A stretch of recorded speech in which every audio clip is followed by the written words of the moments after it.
Each year as winter begins, making inroads, there's a faint sadness, a poignancy about it.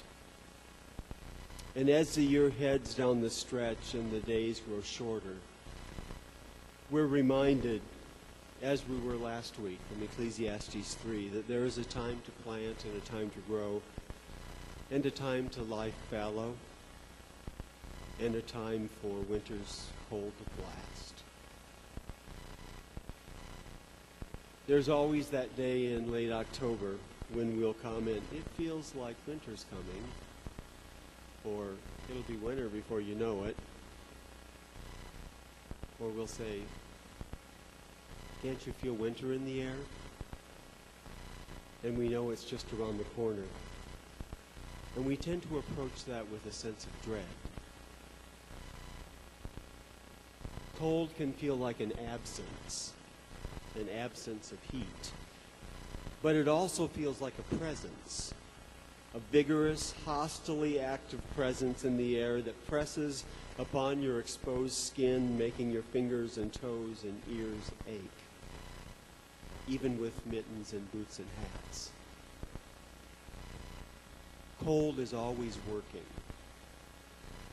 It seems it's always busy freezing water in the ponds and the rivers, knitting intricate snowflakes by the billions. It can feel like an insidious intruder, finding its way through cracks and crevices in all the windows and doors and walls of our homes. Cold fights. It fights us. It doesn't want your car engine to start. And once your car's on the highway, there's also often that sense of slogging through when there's snow and ice and slush. Everything seems harder to do. It takes twice as much effort. Even our wearing apparel takes longer. Mufflers and earmuffs and lined boots and gloves and parkas and leggings and long underwear and knitted hats.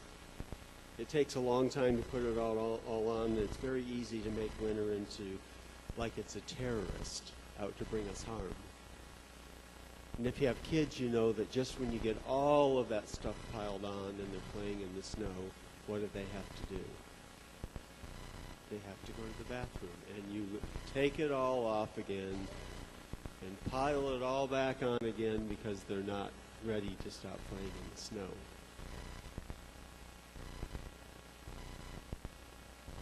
So if we treat winter like it's kind of a terrorist wanting to bring us down and stop us and keep our car from running and keep our lives from running smoothly, I'd like to challenge that notion just a little bit this morning. Because winter is also a time to feel especially grateful. In the children's time, we talked about our gratefulness for the pleasure of the warmth of a fireplace or that blast of heat that hits you when you walk in the door. The blankets that you crawl under when you're shivering. The warm coat, the wool scarf that keeps your neck and body warm from the wind. A few minutes ago, Amy shared about how January exposes the branches and shows us the structure that holds up all the beautiful green and autumn leaves. And seeing that structure, seeing the bones of what's underneath, gives us an appreciation for how God has planned all of the sticks and all of the branches that hold up all of the beautiful leaves are exposed to us, and we see that someone thought that out. Someone planned for the structure that holds all of that together. If you garden, you look out over your yard and it seems like everything is still and dead and unproductive. Even the evergreens take on that kind of ugly gray, brown, green that's not very attractive. And yet beneath the surface, the roots and the bulbs are actually insulated. They aren't putting any effort into putting on a big display of leaves and blooms and flowers. Energy is being hoarded into its roots, into the bulbs, conserved for the display that's going to come in the spring and in the summer. What seems to be dead is actually still living and protected by the soil, by the mulch, even by the cold. In fact, if you were to dig up a tulip or daffodil bulb in February, you would find that there's just a tiny little green shoot that's already begun under the ground. And it's trying to make its way up to break through to the sunshine that's to come in the spring. In our lives, we also experience times of winter. Times when we feel dead, when we feel dead inside, far from God's warmth. One of my favorite spiritual writers, Carolyn Mace, calls it the dark night of the soul. And whether it's because of a time of illness or a time when you've experienced loss, these cold seasons bring with their coming disappointments and depressions that leave us feeling like we're abandoned. And when we most crave hearing the voice of God, it seems like it's the most difficult to hear.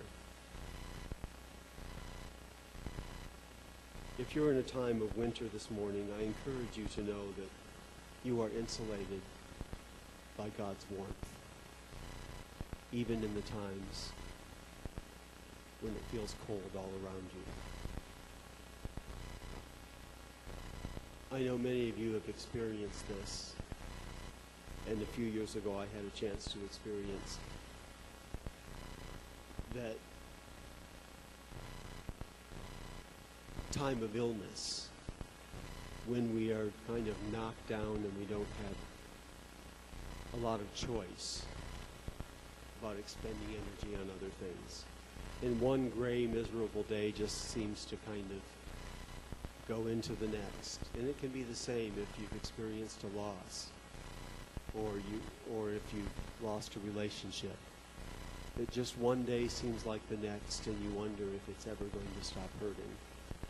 But then the day comes when you feel good enough to go out in the world and all the hues are there. The sky seems bluer, and the grass seems greener, and the flowers seem more beautiful. And even the things that irritate us about the people we love, we realize that we've come to appreciate again. But most of all, coming out of the dark days, we realize that God actually has been very close and working in our lives. We may have been forced to slow down, to lie and think and be alone with God, to meditate, to face our fears and our pain.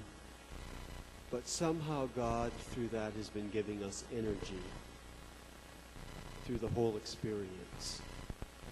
New, deeper insights, new appreciation, greater wisdom. So when we're experiencing winter in our souls, when we're experiencing that dark night of the soul, it gives us an opportunity to practice just a couple of spiritual principles. The dark night of the soul gives us a chance to practice gratefulness, even when we don't feel like it. The dark night of the soul gives us a chance to practice meditation. When we have the time, when we're not distracted by other things, and we can think on the deeper things in our life, what has meaning, what God has to say to us. The dark night of the soul gives us a chance to practice patience, even when we don't feel like it. Patience in waiting for the day when we will feel better, when things won't seem to be as dark and cold. And mostly, the dark night of the soul gives us a chance to practice letting go and giving up some control. It's a time to release even these dark times into God's hand, whether it's gladly or begrudgingly or freely, like a tree shedding its leaves, happy and secure in knowing this certainty that in God's plan there is always another spring.